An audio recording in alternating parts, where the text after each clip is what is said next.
Друзья, всем привет! Вы на канале Мото Санчо. Сегодня суббота, 8 часов утра. И мы с вами уже находимся на трассе. Я остановился на парковке для дальнобойщиков недалеко от городка Пекары. Здесь у меня намечена встреча с моим другом Димой, с которым вместе мы отправимся дальше на мотобарахолку в город Лодзь. Это мероприятие проходит не так часто, всего несколько раз в год, и определенно стоит там побывать. Мотоцикл заправлен, вчера был обслужен, заменен антифриз, масло в двигателе, масло в редукторе, масляный фильтр. Единственное, что я забыл, поставить термостат. Поэтому пока регулирую температуру в ручном режиме. Снял реле включения помпы, электропомпы, и антифриз у меня сейчас циркулирует исключительно за счет, как это называется, конвекции. В двигателе нагревается, поднимается по патрубкам вверх и выдавливает холодный антифриз в радиатор.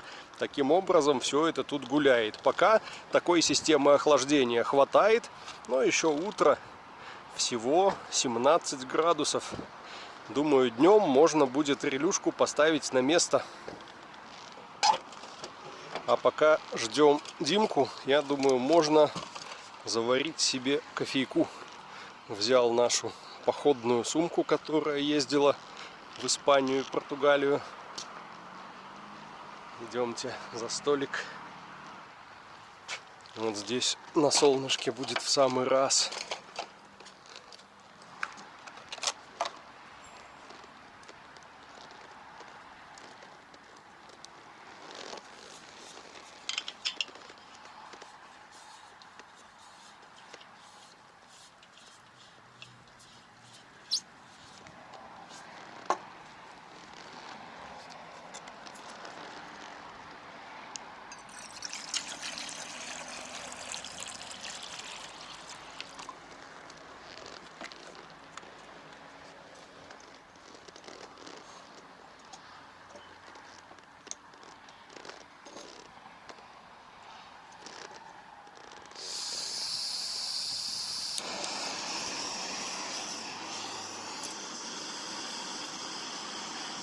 Я почему так много воды налил? Потому что Димка уже подъезжает. Сейчас вдвоем кофейку и попьем. Здорово! Здорово. Кофе будешь? Зацените, какая сельхозтехника. Вместо трактора квадроцикл. Ну а мы подкрепились и выдвигаемся в путь.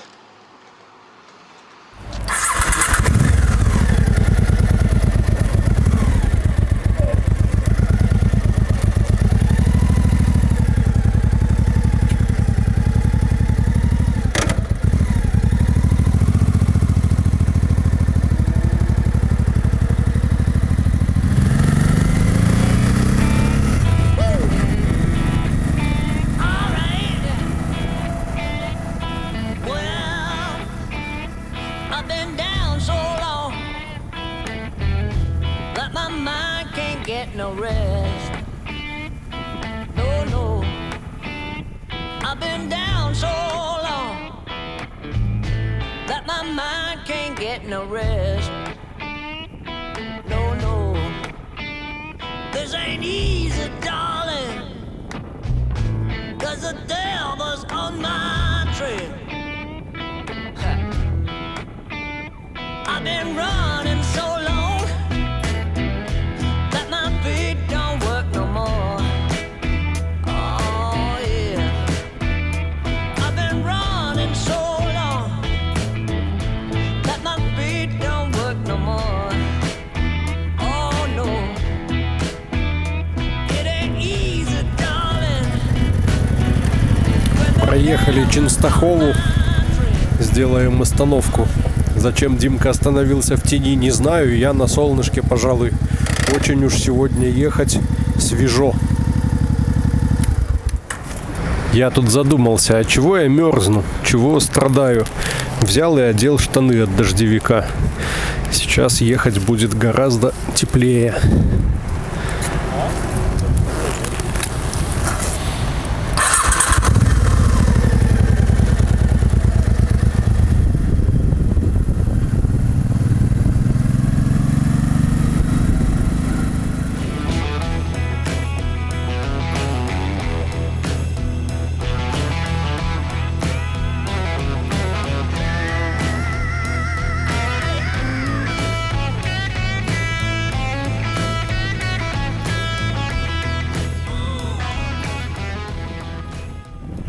Мы приближаемся к Лодзи. Уже появились съезды на город.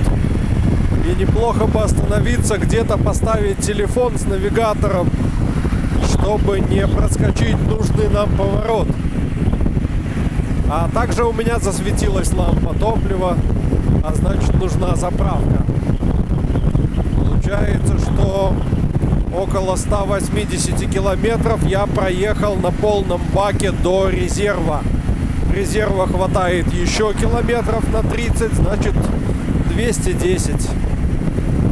Максимальный пробег от заправки до заправки. Куда-то помчал вертолет. Очень, кстати, распространенное здесь транспортное средство. Рядом с моей работой находится госпиталь горняков. И туда часто прилетают вертолеты. Я так понимаю, доставляют пациентов, когда необходима срочная помощь. А вот и заправочка.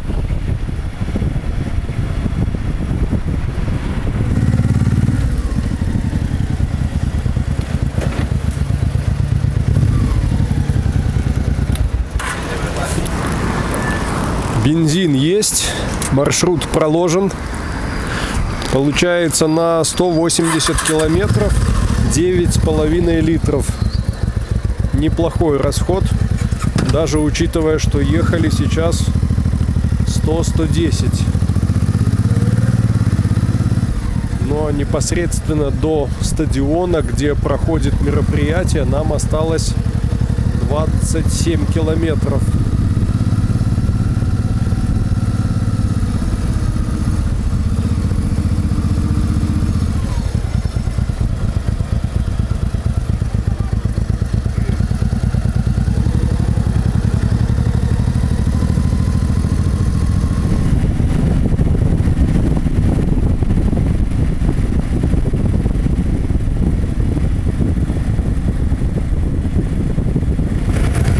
Навигатор нас повел какими-то очень тихими дорогами, тайными тропами.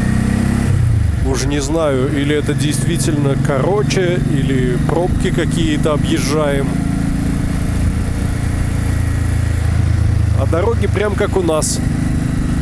Многие уже подмечали, что здесь есть и выбоины, и заплатки, и так называемый ямочный ремонт.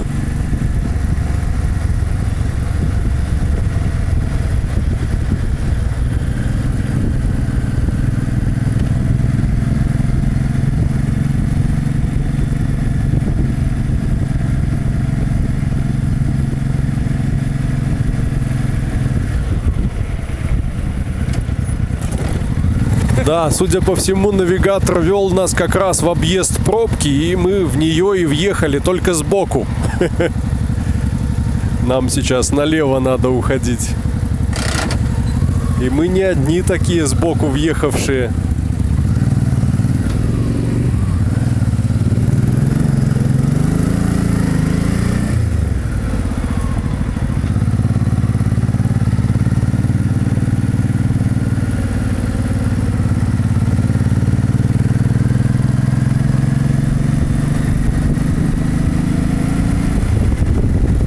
Наконец мы прибываем на место. Видите, это скопление машин впереди. Это все уже парковка возле стадиона. Мест там обычно нет, поэтому мы заедем сейчас напротив. Где-то здесь уже Урмас, мой друг и подписчик, который на этой парковке постоянно оставляет автомобиль. И он мне скинул координаты, до которых я прокладывал маршрут. Вижу уже издалека красная Мазда.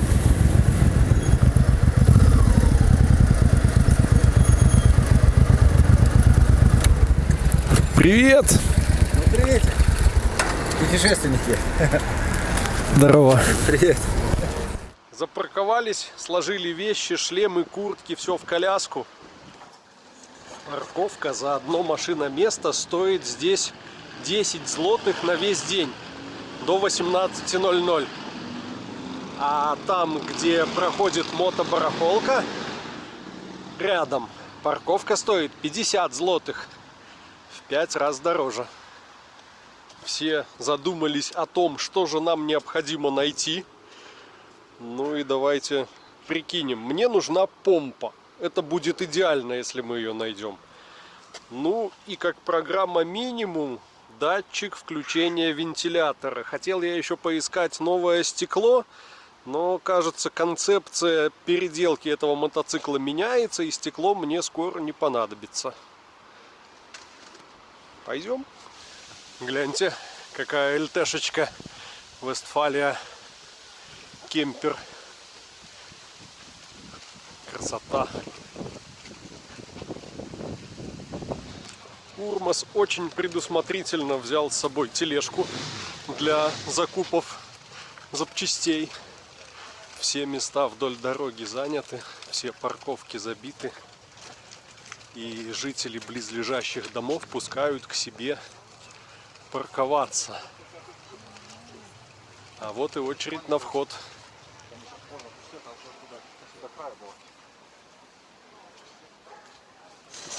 Не могу упустить такой момент. Дедушка на 56-м ИЖ. Зеленый металлик, красиво выкрашен. Немножечко подкачать.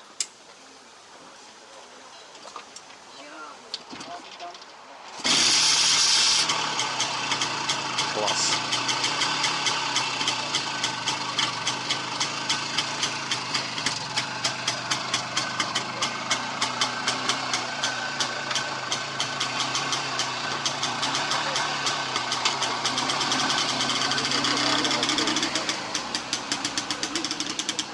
На входе обелечиваемся, обраслечиваемся.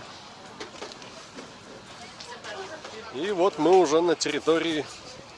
Нас встречает такой Виллис армейского образца. И пошел развал всего, чего только можно. Каски, канистры, котелки, ремни. О, кстати, ремень хочу себе посмотреть новый. Харлей, VTX. О, какая бэшка интересная. Стрит с лежачим мотором под названием «Летающий кирпич». Хорошо сделано, красиво. А дальше только гляньте. Автомобильчик. Амика. Автоматик, судя по всему, еще и на коробке автомате. Трехколесный. Как у него с устойчивостью? Мне кажется, он будет заваливаться на вот эти скулы побитые. Видите, даже видно, куда он падает. Но забавная штука. Ладно, сейчас сориентируемся и как-нибудь по порядку будем двигаться. Два предыдущих раза, когда я попадал на такое мероприятие, было холодно и шел дождь. Сегодня же красота. Тепло, при этом не жарко. Небольшой станочный парк для домашней мастерской.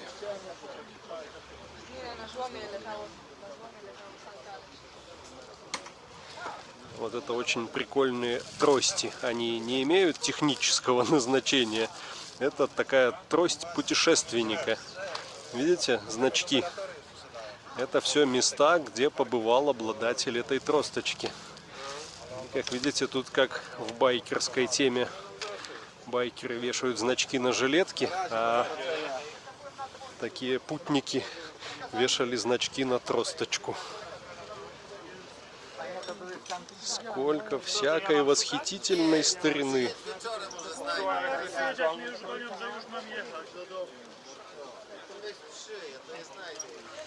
Урмас уже знает нужные ему места и целенаправленно идет туда, куда надо. Ну а мы осмотримся вокруг. Баки, капли. От эмок, от старых Днепров. Насколько я помню, таких баков было 6 или 7 модификаций разных. Сидушки, лягушки. Ох, мечтал я в Испании поменять хондовское сиденье вот на классическую лягуху ураловскую.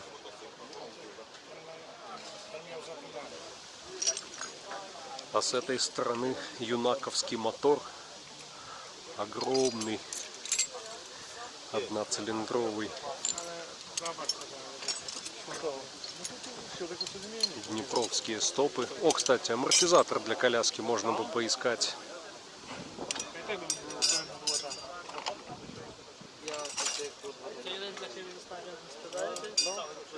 Маятниковая вилочка от чего-то небольшого, маломощного. А вот гляньте, братцы, какой офигенный Харлей. Он специально покрашен вот таким образом, чтобы краска потрескалась под старину. У него есть кик. И он прям хорош. Уверен, он обязательно течет маслом и весь трясется. Но в этом весь кайф. Нравится. Вот такой бы себе взял.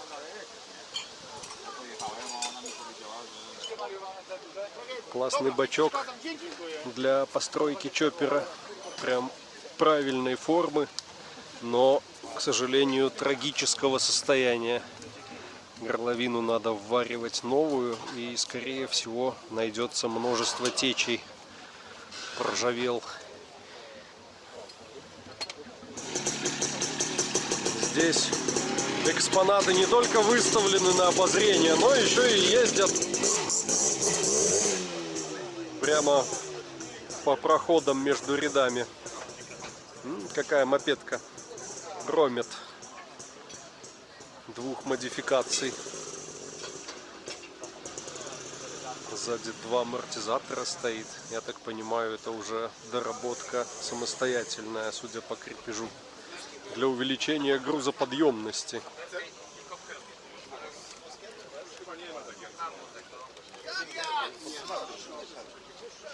Велики. Обалдеть. С такой фарой, с двумя лампами, ближний, дальний, с динамкой. Ага, и с тормозом на покрышку переднего колеса. Видите, вон она колодка. Поменялся на новый, этот самый советский, который... А здесь вообще фонарь керосиновый, что ли. на подвесе. Обалдеть. Чтобы не газ от вибрации и тряски. Как у нас в Таллине были раньше. Лампы.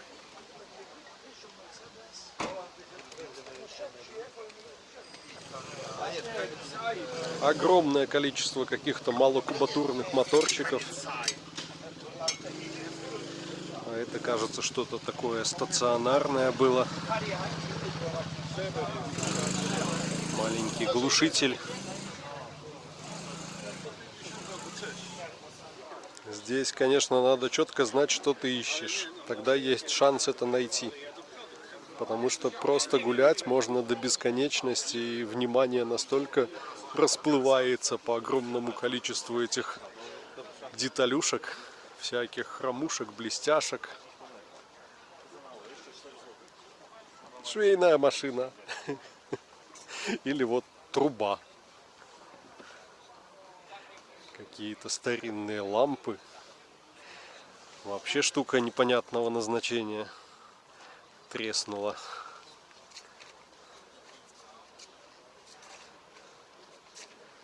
Танковая лебедка. Танковая лебедка, по-моему.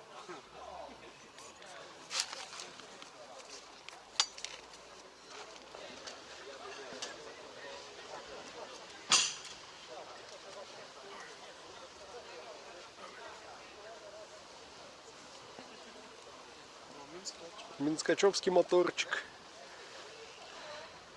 Комплектный, в сборе. Даже коса торчит, проводки. Ставь, подключай. И гони, гони. Немножко ребер не хватает. Ну, видимо, где-то уронили при погрузке-разгрузке. Коляска какая-то экзотическая. В кусках. С выпиленными фрагментами. И ясно, что не вся. Видимо, совсем ржавые элементы выпилили полностью. Да и здесь, видите, снизу тоже дыры, чтобы мышки бегали. Портупея гаишника с лампочками, чтобы видно было на дороге ночью. И тут же глушители лежат от какого-то современного мотоцикла.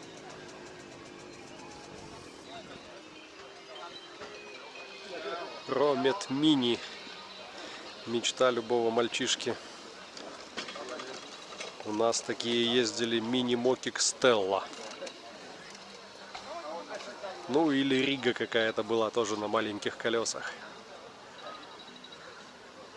Не знаю почему. Почему-то они больше ценились, чем полноценный мопед типа Риги 13 или Карпач. Вот именно маленькие колеса добавляли очков бонусных к привлекательности. По факту же, конечно, ну дырчик дырчиком. И даже на регистрации с номерами.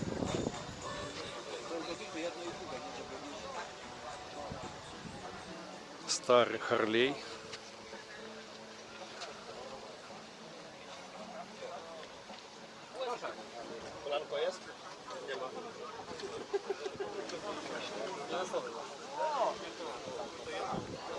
Глаза разбегаются. Гляньте, какая бензопила. Польский штил. Довольно большой движок. И к нему закрепили шину. Да, и судя по всему, это работало. Есть центробежное сцепление. Забавно. Здесь по автомобильным запчастям куча карбюраторов на любой вкус и цвет. Хотите двухкамерники, хотите однокамерники. Дальше всякая старина. Стопы, повороты, магнитолы, радиолы. Даже вот такие блестящие экзотические штуки.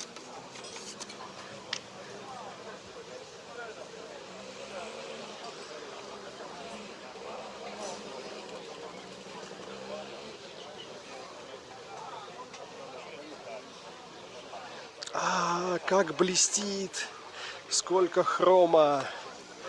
Тут вам и выхлоп на М62 или что-то похожее, и рули всякие разные, и глушитель на что-то вроде 13-й Риги. А вот как раз на эту же Ригу и выхлопной патрубок. Помню, как сейчас.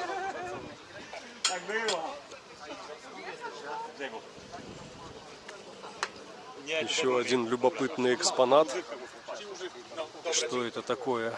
V-образный двигатель. Бак из 2 половин, проржавевший насквозь.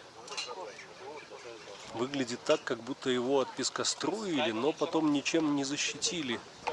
И все начало ржаветь. Видите, сиденье тоже. Пескоструй выбивает все. Но после надо сразу обрабатывать хотя бы кислотным грунтом. Движки. Хотите поменьше, побольше или еще больше. МЦ. Вот это ребрение. Думаю, тут проблем с охлаждением не было.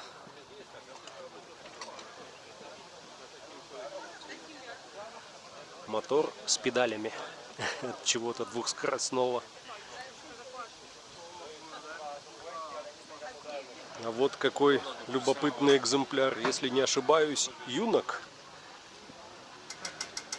Трехколесник. И мне интересно, у него колесо так и должно заднее стоять. И при загрузке выровняется. Или с ним что-то произошло. Ну нет, с другой стороны точно так же. Видите? Забавная подвеска. Pozdrawiam, Sancho. Wszystkiego najlepszego. Dziękuję bardzo. Встретил зрителя своего канала, который заведует вот таким уголком оппозитчика. Урал, Днепр, поддоны, крышки, тормоза, распредвалы. Все что угодно. Это, наверное, сюда попало по принципу тоже алюминиевая. Маховик лежит, днепровская панелька. Коробка ураловская. 2 днепровских. Бак весь прям выведенный, красивый такой в грунте. Здесь бы я еще немножечко дошпаклевал. И движок от запорожца.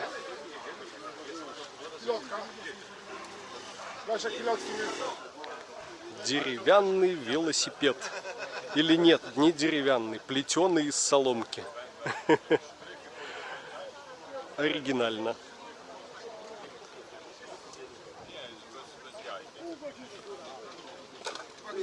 А вот глядите, человек нашел довольно редкую вещь.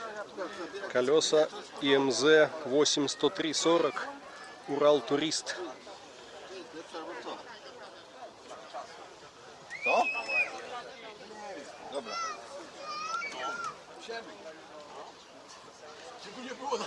Надо брать. Мы движемся по оппозитному ряду. Торсион для коляски, подвеска колясочного колеса, алюминиевый поддон, красивый ураловский, карданы разной длины и хромированности, муфты, фильтры воздушные. Все есть, все что угодно. Было бы желание. Новая поршневая на нижний клап на М72 или Касьяна. Штампованные новые крылья старого образца. Видите? С вот этим брызговиком широким. А вот у этого человека я покупал покрышки бэушные. И на них проехал до Португалии.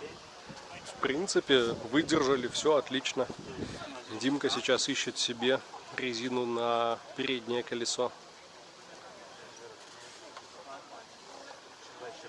Этим покрышкам может быть лет по 20, но они вполне себе ходят. Гляньте, резина после гонок для спортбайков. Она прям горит. Ее наволакивает, как стерку. чуть не прошел мимо, а тут такая интересная штука лежит. Во-первых, мотор касьяновский. Я уже научился их отличать. Видите, КМЗ, Касьян. А если бы была большая такая крышка, это была бы М-ка. Но рядом вот еще интереснее. Что это? От чего это? От какого-нибудь вулкана или от какой-нибудь Ямахи? Доступ удобный к клапанам. Для регулировки открутил такой лючок. И, пожалуйста, настраивай кардан. При большом желании такой двигатель можно установить даже в мою Хонду. А вот на Урала не получится. Выход кардана с другой стороны.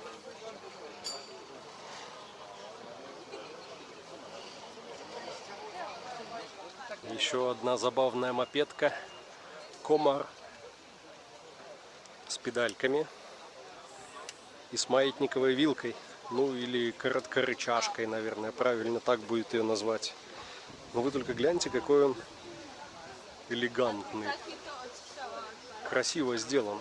Белое сиденье каучуковое, вайт-волы по колесам. На заднем есть, на переднем, видимо, уже покрышку меняли. Красив, красив.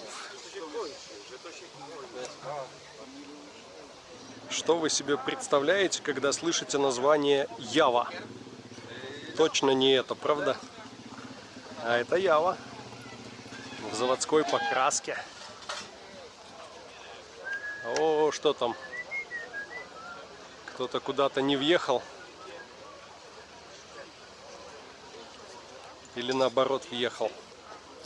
Коллекция бензобаков, моторчиков. Опять же, не знаю, вряд ли кто-то сможет это оживить и восстановить, но чисто как музейный экспонат довольно любопытно. А здесь что-то похожее на Тулу, Сузуки. 50 кубов, что ли? Цилиндр совсем маленький. Да, полтинник, РВ-50. Пляжный мопед.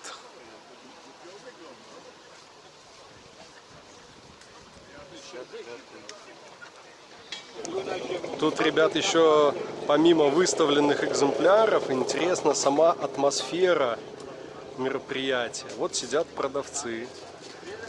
Какая-то у них там настоечка. И они под это дело ведут глубокомысленные технические разговоры. Даже любопытно было бы попасть сюда когда-нибудь в качестве продавца, поучаствовать. Огниска – это аналог нашего мангала для разведения костра без нанесения ущерба газону.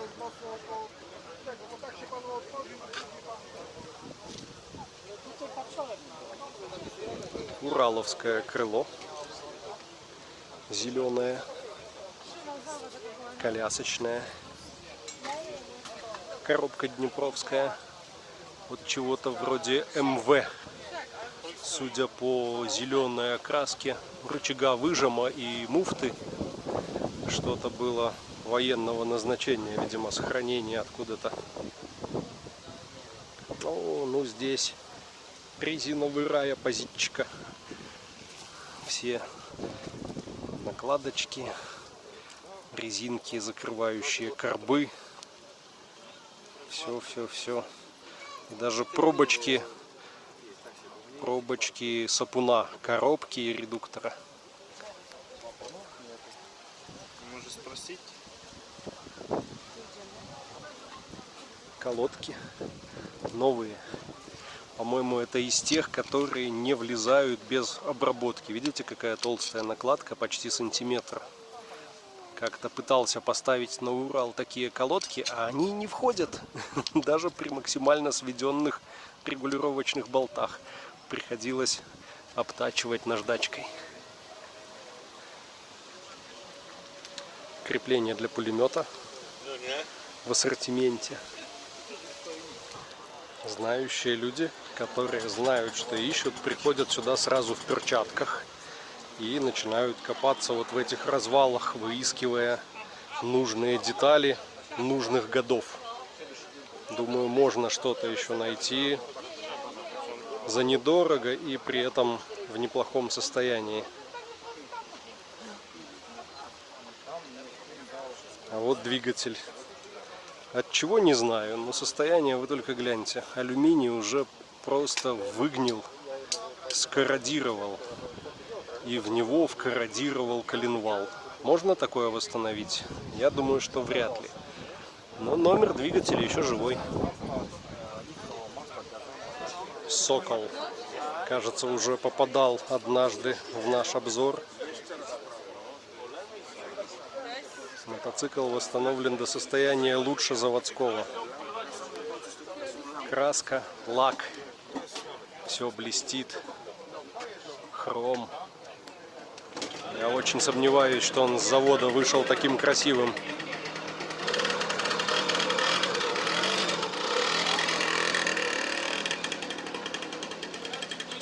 А вот здесь весной продавали ижевскую коляску «Спутник». Такую же, как на моей Хонде стоит. Все, нету, осталась только явовская. Либо ижевскую не привезли, либо уже купили. Ураловские колеса ромашки. Днепр в состоянии прям оригинал. Все как мы любим. 2 в 1 с желудком.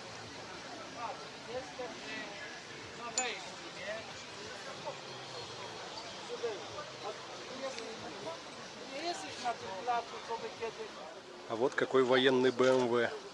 И обратите внимание, у него был привод на коляску. Либо отключаемый, либо с блокировкой дифференциала. Настолько все-таки востребованная тема, вот эта мотоклассика. Гляньте, сколько производится новодела, сколько крыльев, сколько рулей, выхлоп, глушителей, багажники. Вот такая вот штамповка. Это задняя часть рамы, не знаю чего, какого-нибудь BMW, но раз она есть, значит она востребована, есть на нее спрос.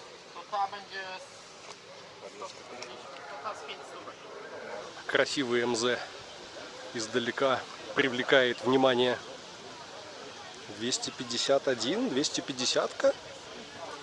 Такой большой мотор. Интересно. Ну, честно скажем, мотоцикл красивый. По дизайну, по формам. Такой ладно скроенный. Я не знаю, как он ездил, но смотрится классно. А вот как-то у меня спрашивали про Алмот. Можно ли купить? Можно, все есть. И вот такой оригинальный комплект, состоящий из днепровского цилиндра, поршня, колец, пальцев, стоит 1000 злотых. Это за пару, 2 цилиндра, 2 поршня, то есть полностью весь комплект. $250. Либо отдельно поршни по, по-моему, 350 злотых. Просто сравниваю с тем, почем они на Олег здесь продают. Ух ты, ух ты, ух ты, вы только гляньте. Москвич, 76-й год, 2140. Какая знакомая машинка, а? И вот идем сейчас, размышляем. 1000 злотых, это $250 за 2 цилиндра, 2 поршня, за 2 комплекта, по сути. Это дешево, даже в сравнении с автотехнологией. Наверное, имеет смысл. Жаль, у меня Днепра нет. О, я знаю, у кого Днепр есть. Надо Лешке предложить.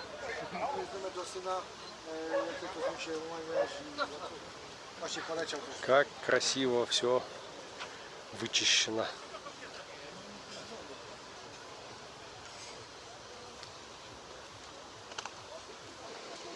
Сигналы всевозможных форм и разновидностей. Хелла.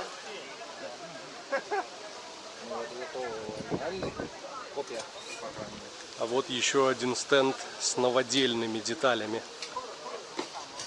Ну, приятно хотя бы, когда новодельные детали не пытаются выдать под старину. Здесь видно, что это сделано недавно. Видно, как это сделано, насколько качественно. И знаешь, что берешь. А когда что-то вот из этого пытаются состарить, потереть, поржаветь и потом продают как оригинал, вот это уже неприятно.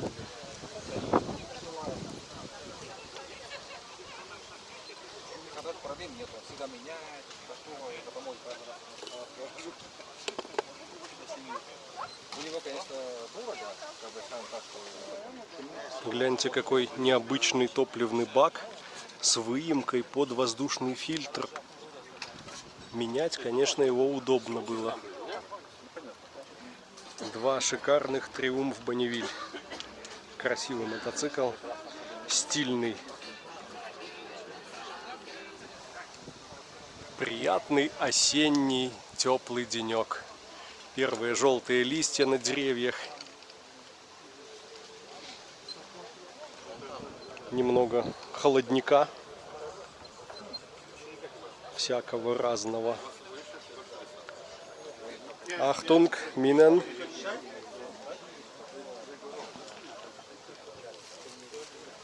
А вот картина, достойная открытки или большого календаря. Как он вам, а? Харли Дэвидсон. Ух, хорош. Красив.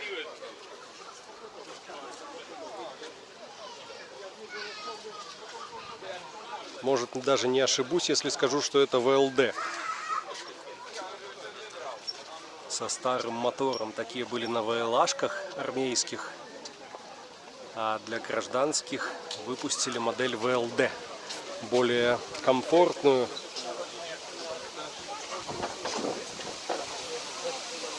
Из уголка оппозитчика мы перебрались в уголок Харлиевода. Здесь тоже все что угодно. Клапанные крышки, рули, тросы. Вся вот эта дюймовая специфика. Новодельные крылья. Обода, рама. Какая прикольная рама у Харлея. Обалдеть. 1700 злотых. Еще два красивых Харлея.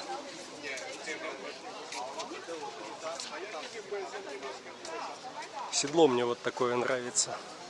Мне бы на Хонду такое поставить. Оно, конечно, жесткое и неудобное, но сама посадка сразу изменится. Смещаешься назад и вниз. Центр тяжести ниже, управлять легче. Ну, это, естественно, если без коляски ездишь.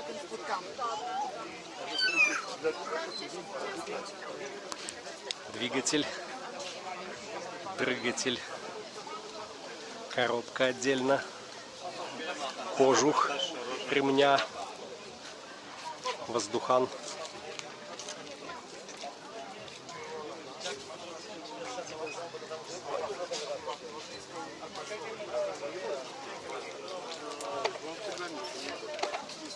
Lotami też różnie bywa, bo one są jakby to ograniczone. Ale powiem Ci, że... Для проголодавшихся, гляньте, какие караваи хлеба. И огурчики в бочке. И салатик. Но мы сюда еще вернемся.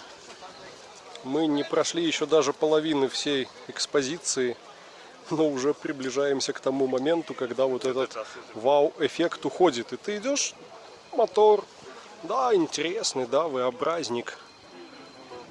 Ну, мотор и мотор. Вон еще Нижний-Клаб, вон что-то интересное, то ли BMW, то ли Цундап с какими-то пробками заливными на клапанных крышках. Много, очень много всего необычного. Два распредвала. Зажигание Bosch. А выглядит один в один, как наша эмочная. Как вы думаете, кто у кого скопировал? Но два распредвала с приводом цепью. Это интересно. Это прям... Ой. НСУ. Кстати, продается. mówi, że mi resztę dołoży. 35 тысяч Resztę mi злотых. dołoży. Бардачок, насос, 500 dołożysz, a oni 1000. натяжник, цепи. Все такое тоненькое, как на велосипеде. А кик, такое ощущение, что он кованый. И какая-то проблема с клином.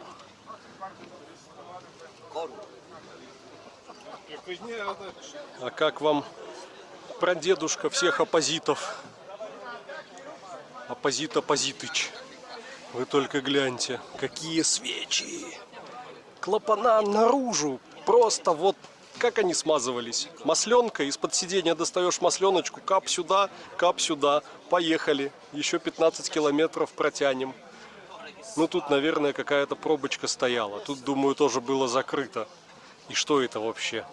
Тут воздухозаборник? Скорее всего, да, здесь стоял фильтр. Магнето, маховик, цепи, привод. Он стоял, видно, так в раме. Угу. Может быть, это даже был не мото двигатель, а какой-нибудь стационарный. Но очень интересный. 70-й год. Гляньте, снизу есть, скорее всего, тут стоял какой-то воздухонагнетатель и шел обдув принудительный цилиндров. Поэтому и оребрение такое странное. Не только задний. Скорее всего, он в раме вот так стоял. Это задняя, это передняя. То есть обдувался только задний цилиндр. Для переднего хватало обдува за счет набегающего потока. Стало даже любопытно, что это был за мотоцикл, что за зверь такой. А вот эти вот краники, клапана, декомпрессоры. Или это подача смазки? Все, пошли дальше. Мой мозг вошел в ступор.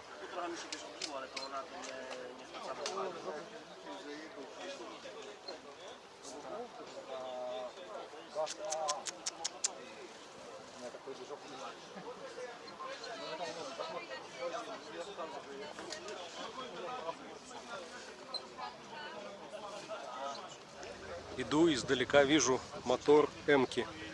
Ближе подхожу. Нет, не М-ка. Головы другие, цилиндры меньше. Заглядываем сверху. Р-21. Настолько все знакомо визуально и в то же время отличается. И генератор другой. С этой стороны хоть похоже. Но объем явно не 750, может 500-очка какая-нибудь. Мечта, бак, капля в хроме. БМВ тоже. А этот побольше. Это 750. Это вот М-ку с него скопировали. Это отец всех Уралов. А над этим мотором стоит, гляньте, BMW R65. Продается за 11 800 злотых. Это около $3000. И я считаю, вполне адекватная цена за BMW. Если он еще и живой, и рабочий, то да. Литые алюминиевые колеса. Но самое ценное, конечно, тут двигатель и коробка с киком, что немаловажно. Все сейчас пытаются от кика избавиться, поставить электростартер. А я считаю, кик вещь нужная.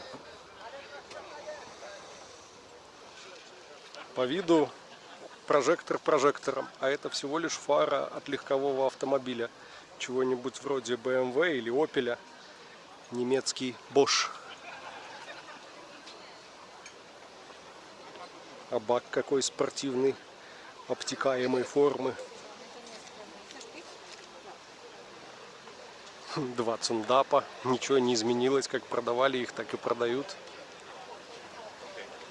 Что меня поражало в Зюндапе, что вот 4 цилиндра, и один маленький карбюратор. Подойди, посмотри. И как это все работало. Мотоцикл для ортодоксальных монокарбюраторщиков. Да, 4 цилиндра, 4 больших цилиндра, а вон то маленький карбюратор, который все это дело питал. Очень маленький. Вы себе представляете, вот это питало 4 цилиндра. Сложно представить.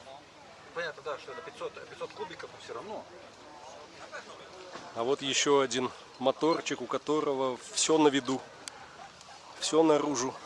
И даже видна система подачи смазки. Видите, вот эти маленькие трубочки подливали масло на стержни клапанов. Немножко слизаны контргайки регулировочных винтов.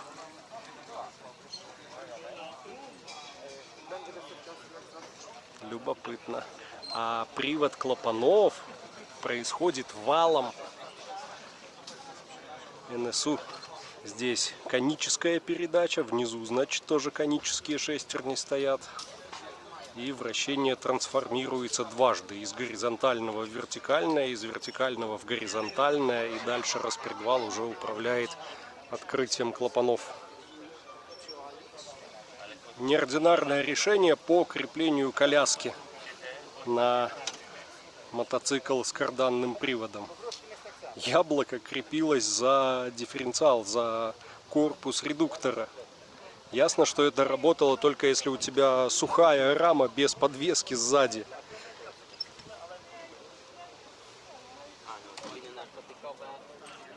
Карбюратор из латуни. Весь целиком. Тяжелый такой, увесистый. Интересная рама в коричневом грунте. Напоминает начало фильма «В погоне за тенью». Помните, как он вытаскивает эту старую ржавую пыльную раму? Красивый одноцилиндровый BMW. Помню, когда-то ездил по Гомелю дедушка на таком. Не знаю, как сейчас, давно не видел.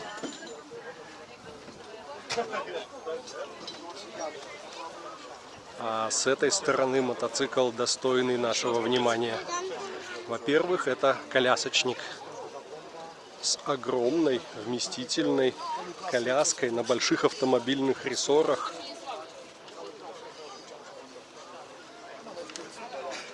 Судя по всему, он свежепостроен. Это не что-то старинное, это новострой, самоделка. На баке написано «Сокол 1600». «Сокол» — это польский производитель, который строил мотоциклы, но вот такую изогнутую рессору неоднозначное решение. А если мы посмотрим на мотор поближе, то увидим, что это Ямаха. Большой ямаховский 1.6 мотор.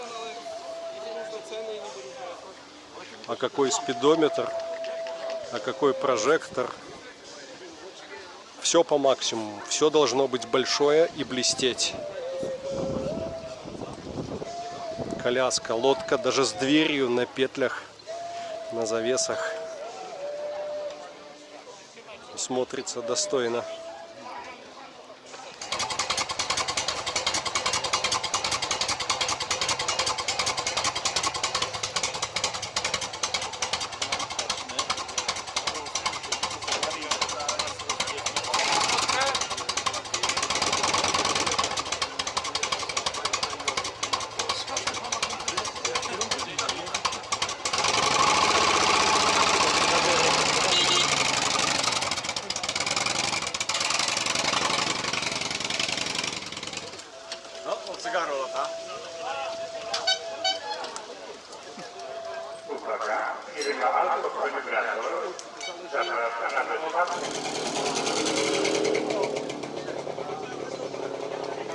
Ух ты, давайте-ка на это посмотрим поближе.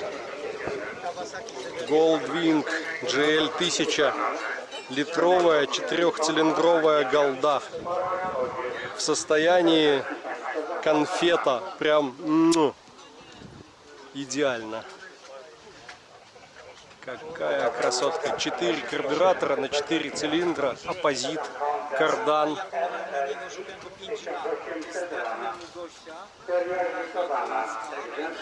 Он определенно хорош для улучшения эффективности охлаждения. Стоят дефлекторы, которые расширяют поток захватываемого воздуха на радиатор.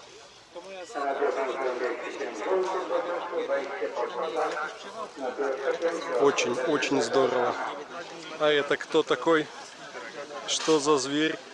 На баке написано Харли Дэвидсон, но не верю ни одному слову из этих двух. Мотор от какого-то китайского чиперка, сбоку Днепровский поддон. А реальный мотор здесь? Это скутер, по сути. Двигатель со всей трансмиссией закреплен к этой раме сзади. И это, скорее всего, ездит. В отличие от переднего двигателя, задний опутан проводами, тросами и шлангами.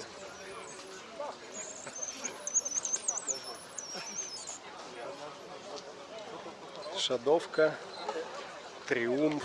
В прошлый раз здесь стояло 2 красивых колясоча.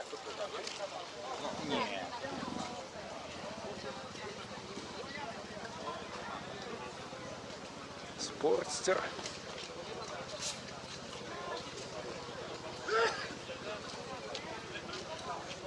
Хорош, красив, нравится.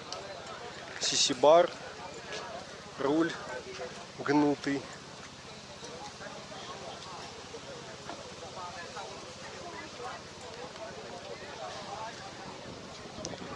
Бандана-заменитель переднего крыла. Спрингер. Красивый мотоцикл. Несколько старых фотоаппаратов. Зенит.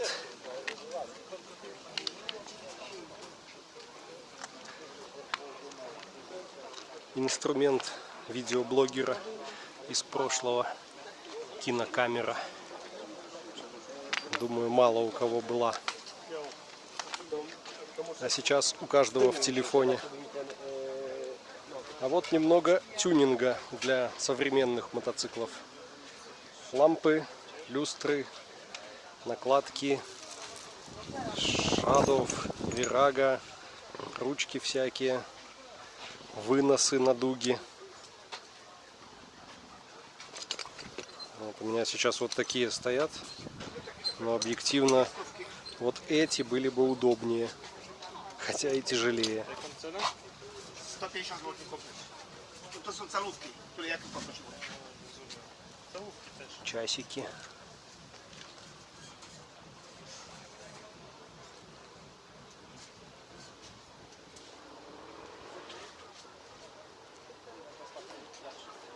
Ай, как хорош. Мимо не пройдешь. М63. Поздний. С неоткрывающимся задним крылом. Но состояние огонек. Есть, конечно, вещи не его. Но в целом и цвет концептуально подобрали. И амортизаторы 63-го. Палка-колотилка. Отгонять все. Еще одна компания по интересам. А здесь на прицепе FN. Оппозит. Монокарп. Опять же, посмотрите, какой карбюратор маленький. Крепление коляски. Выход на привод колеса коляски. А это, судя по всему, стояночный тормоз, который блокирует кардан. Сапун, клапан вентиляции двигателя, и из него летит масло, то есть он прям рабочий. и глушители. Система выхлопа 2 в 1. Судя по всему, глушитель должен быть под коляской где-то. Но коляски, к сожалению, не видать. Цены нет, есть номер телефона. Гляньте, сколько труда и времени. Деревянный велосипед.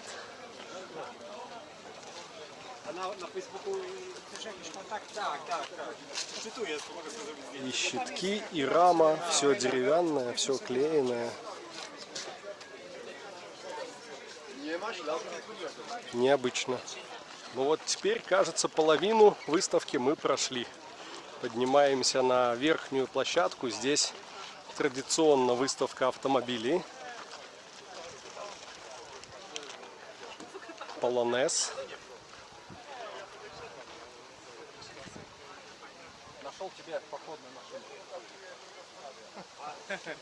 О, да, какой кемпер. В таком кемпере можно в кругосветку. Только не прокормишь. Лодка. Старый-старый Мерседес.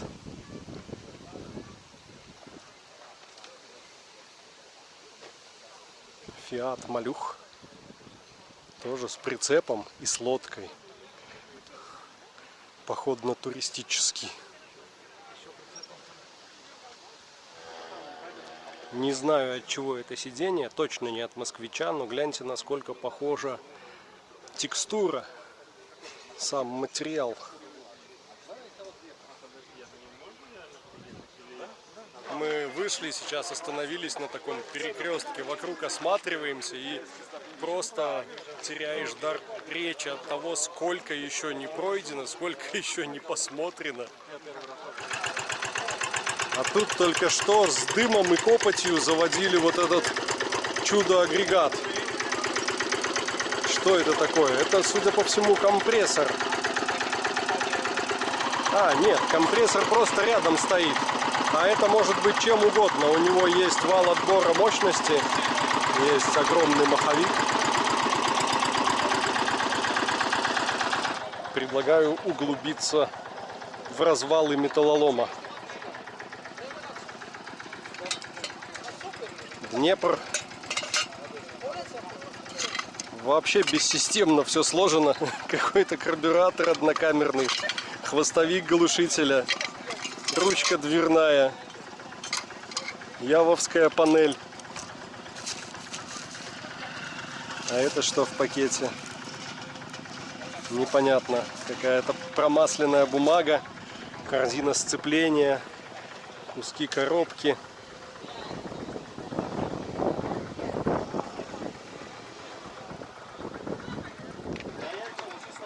Немного душевной душевности.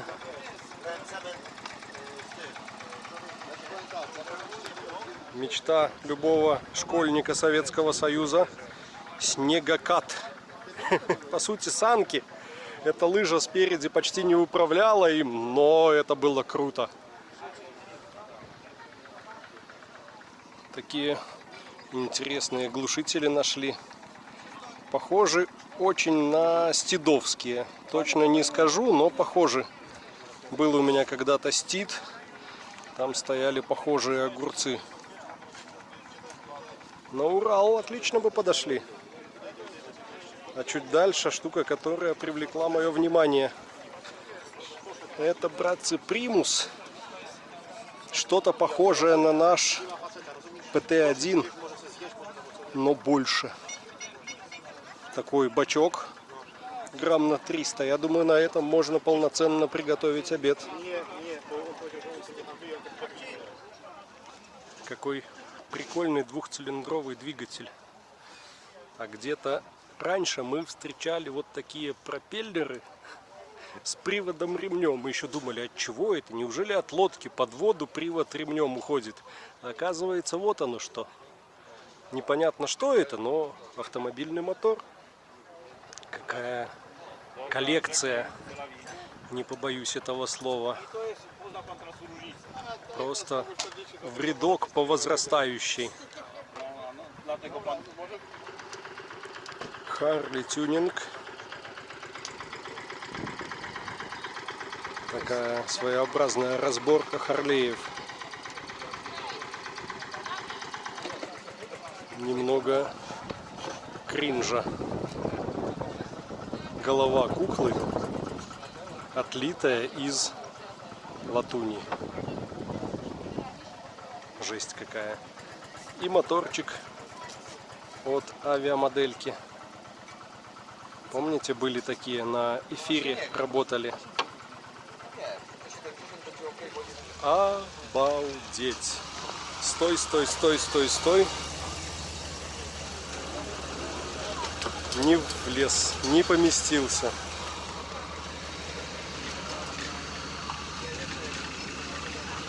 Как он урчит!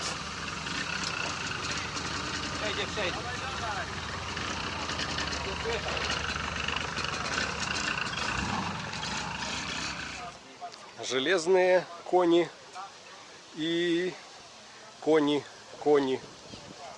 Детские игрушки старинные, видимо, где-то на чердаке хранились. Вон какая кукла. Натуралистично все сделано. Наткнулись еще на один оппозитный развал. Тут больше по 6-вольтовому. Ураловский моторчик. На К-301 6-вольтовый генератор. Головки лежат. Старого образца. Еще с одинаковыми седлами. И, кстати, клапана не просажены. Клапана, огонек, как новые. А вот под свечу, к сожалению, резьба все. Только под восстановление. Либо ввертыш, либо заваривать. И здесь такая же картина. Резьбы нет.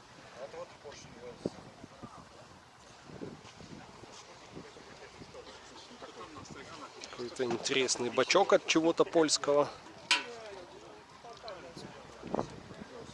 Крестовинка. Потому я его не беру.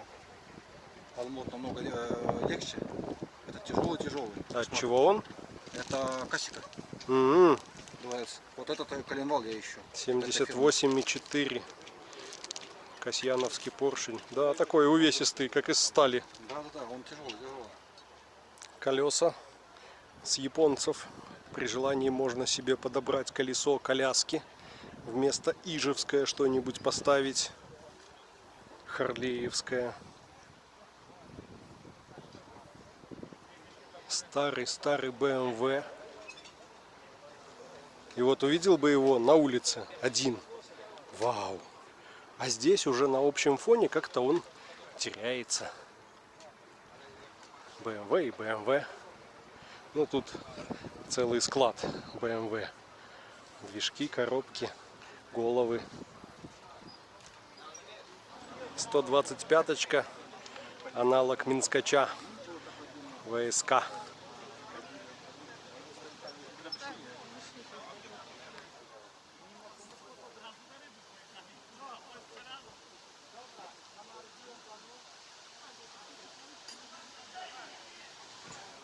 Какой скутер или мотороллер.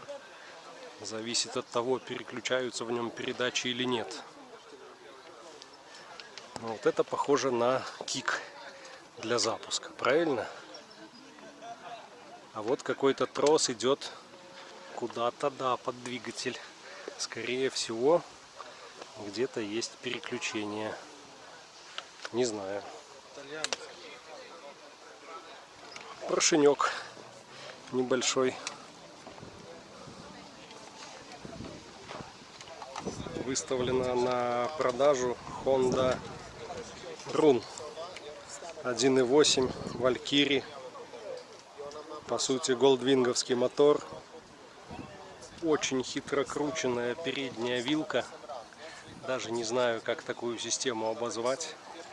Мотоцикл выпускался очень малыми партиями, выпущено их было немного, поэтому они в цене держатся до сих пор, а может быть даже еще и подорожали. Красивый, красивый. Да, цена 149 500. Moto Guzzi с одним горизонтальным цилиндром.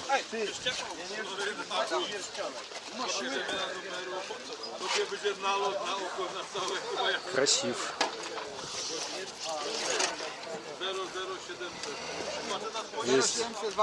Есть даже указатель включенной передачи. Вышли мы в локацию с мотоэкипировкой. Куртки, штаны, перчатки. Я хочу здесь найти себе ремень. Мой старый кожаный ремень совсем уже растянулся, износился. Что касается курток, вот похожая чем-то на ту, в которой я езжу. 360 злотых. Это где-то $80. Не знаю почему, но нравятся мне вот эти старые кожаные спортбайкерские куртки. Современные уже не то. Слишком броские, слишком яркие. 350. Кожа такая прям, толстая. Текстиль. Не нравится.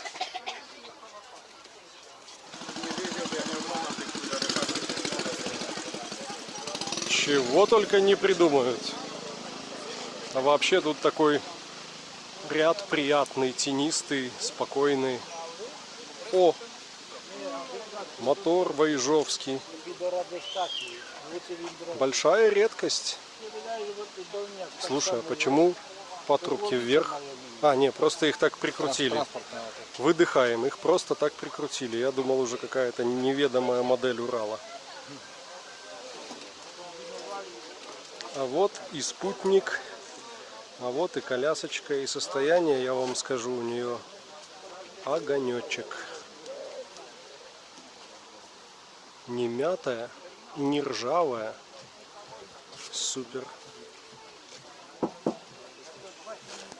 Увидел кемпер, целый дом мечты. Ford E450 Super Duty. Вы только гляньте, какая длина. Навес маркиза. И там внутри, кажется, двухкомнатная квартира. Можно при желании гараж сделать. Вот здесь, для дырчика. Еще немного тюнинга. Что можно делать, имея станок лазерной резки. Багажники, рамки для номеров, накладки на глушители. А здесь всякие фарки, мигалки. В Беларуси за такую мигалку можно прав лишиться. За красно-зеленую, красно-синюю.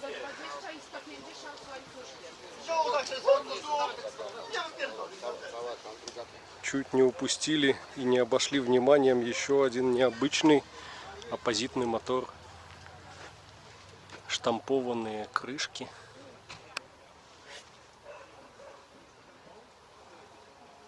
Что это такое? Похоже на автомобильный. С какого-нибудь... Да. Этот самый ЦВ, который... Может быть, не знаю. Потому что это как моего Citroёна GSA. И цилиндры похожи. Скорее всего, Citroёn. Citroёn. Все, мы провели консилиум, решили, это Citroёn. Вот уже все двинулись в направлении выхода. Фиатик выезжает с прицепом и лодкой. Кстати, кажется, это прицеп-палатка. Продавцы складываются. Пора и нам выбираться. Возвращаемся к мотоциклам на парковку. Урмас катит тележку с купленными запчастями. Димка несет покрышку переднюю для своего интрудера и подстаканник, подбутыльник. А я иду налегке. Ничего не нашел, ничего не купил. Ну, нету здесь датчиков включения вентилятора на Honda VT700, и ничего с этим не поделаешь. Зато несу на флешке камеры много интересного контента для вас.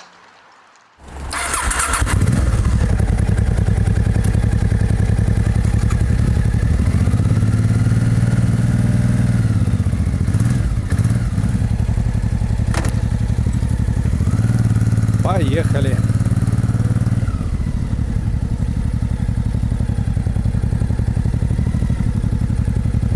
Мы приехали в еще одно интересное место. Это мануфактура.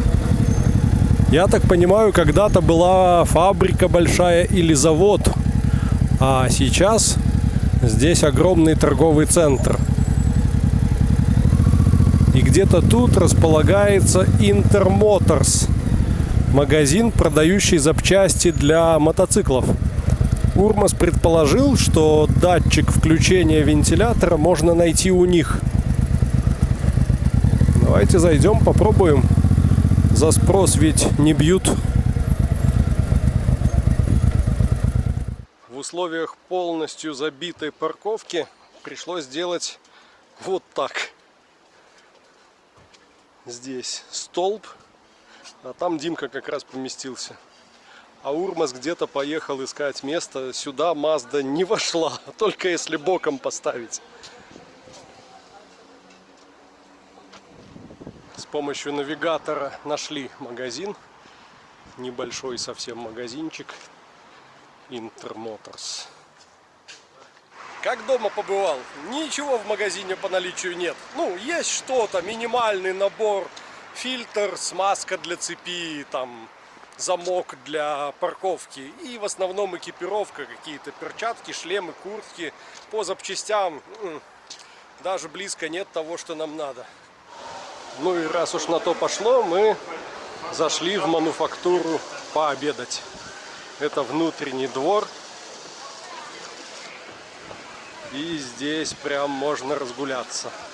Фонтанчики, какие-то кафешки. Детский картодром. Прикольно. И люди. Много-много людей. А вот уже и солнышко садится. Мы прощаемся с Урмасом. Общались, никак не могли разъехаться.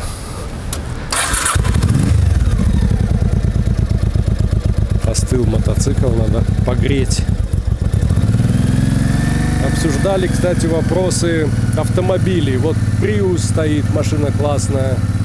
Урмас очень хвалил, где-то там была Mazda 5, тоже, говорит, отличный автомобиль. Ну, это я так, на будущее, если путешествовать когда-нибудь машиной и мотоциклом.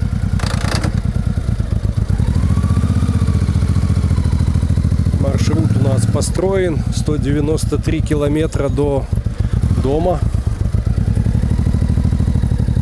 Наверное, поедем мы снова автострадой. Если бы выехали раньше, то имело бы смысл ехать региональными дорогами. Вечером, красиво, не холодно.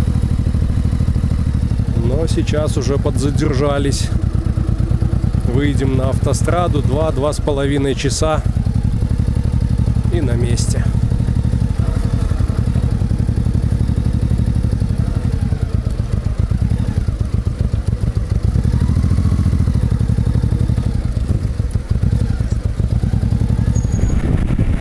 В субботу вечером пробок по городу нет, поэтому едем довольно шустро. Выбираемся из Лодзи. А впереди, гляньте, какой полонез пикап. Инжекторный. Чего? Просто резиной начала вонять, я думал, может где-то трет колесо об колесо. Не, нормально. Может где-то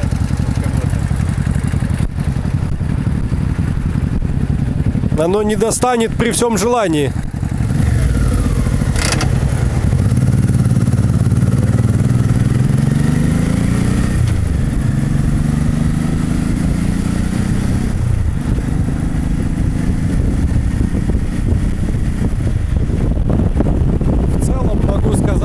Поездкой я доволен. И жалею только об одном, что лето закончилось.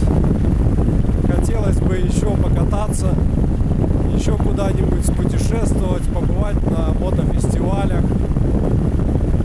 Ну ничего, будет еще следующее лето. Надо начинать к нему готовиться уже сегодня. Обслуживать мотоцикл и строить планы.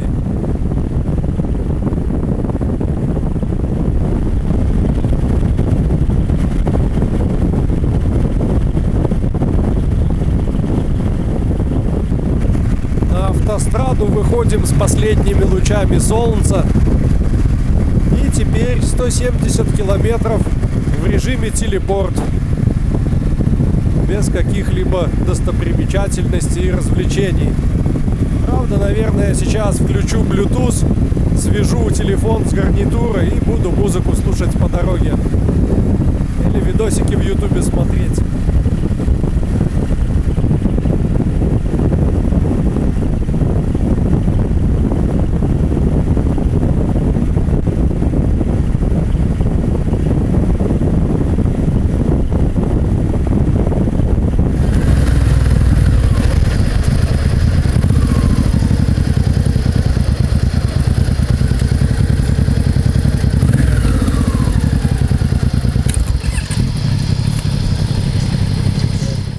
Уже почти доехали. Мы начали это видео на другой стороне трассы 14 часов назад. Почти добрались. На этом на сегодня закончим. Надеюсь, вам понравилось. Всем спасибо, всем счастливо и всем пока.